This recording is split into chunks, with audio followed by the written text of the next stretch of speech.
I often picture the earth with rough edges, not flat or square or anything surprising like that, but rough when you look up close. We make it that way, I think. We use the coarse saws of war to cut the edges. We tear the borders roughly with our hatred and anger, and then we just leave it jagged for the next generation. Our hardness shapes our world, and then we wonder why it hurts when we bump into the systems we've built. We wonder why we keep getting injured every time we slam into the unjustness we left behind on the cutting room floor. I'm no statistician, but I'll bet that if most people took the average of their interactions over the last several months, and we averaged those averages together among us, we'd see those rough hewn edges of the world reflected in the way we treat each other. Each interaction a micro fissure of our macrocosm. Our jaggedness is cut from a knurled mold of itself, passed on from generations past. The ancient and wise ones have always been able to see this, and they've been telling us for centuries how to fix it. Do they say cut harder? Do they recommend sharper and faster and more aggressive shaping of our lives? They do not. Lao Tzu wrote about 2,500 years ago in the Tao Te Ching, if you want to shrink something, you must first allow it to expand. If you want to get rid of something, you must first allow it to flourish. If you want to take something, you must first allow it to be given. This is called the subtle perception of the way things are. The soft overcomes the hard, the slow overcomes the fast. Let your workings remain a mystery. Just show people the results. The soft overcomes the hard. The authors of the Proverbs and then later the New Testament warned about developing hardened hearts. Guard your hearts, they taught, for all else flows from there. A passage in the Buddhist text from the first century called the Dhammapada reads, hatred does not cease by hatred, but only by love. This is the eternal rule. Dr. Martin Luther King Jr. gave a sermon in 1957 in which he made this point even more clear. I'm guessing you've heard this quote before.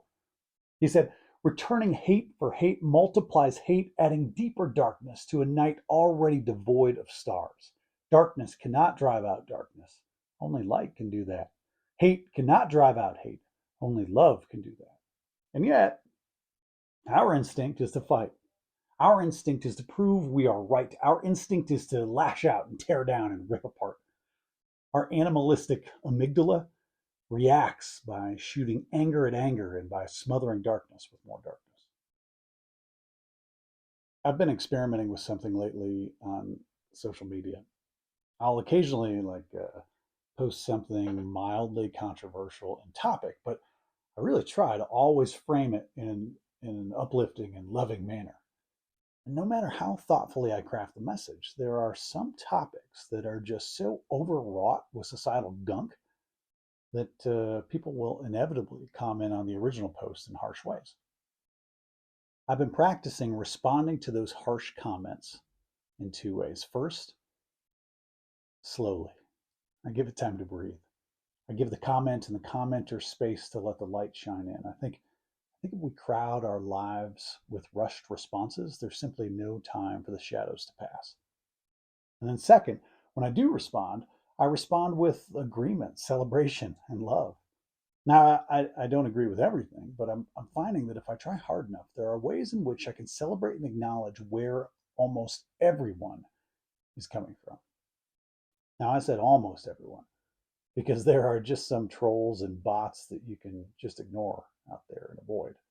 But most people, if they're being sincere, aren't well practiced at saying what they want to say with love. And they're so practiced at getting harsh, tough, and rough responses that I truly believe they don't know much better.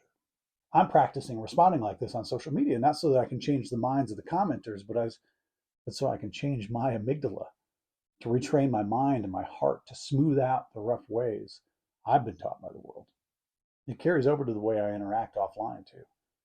I'm practicing slow and soft responses in my work life, my family life, my emails, and the way I talk with friends. Slow and soft, light and bright. Love.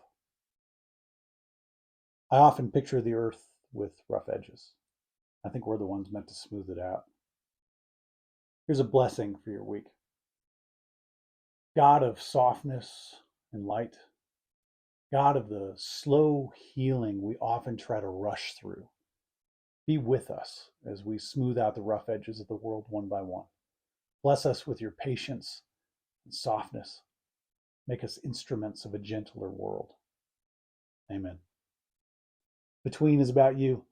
Take this message into your life this week and fill the space between you and every person you encounter with your sacred light. My favorite church is the space between people. Now go with God's love and create the church between.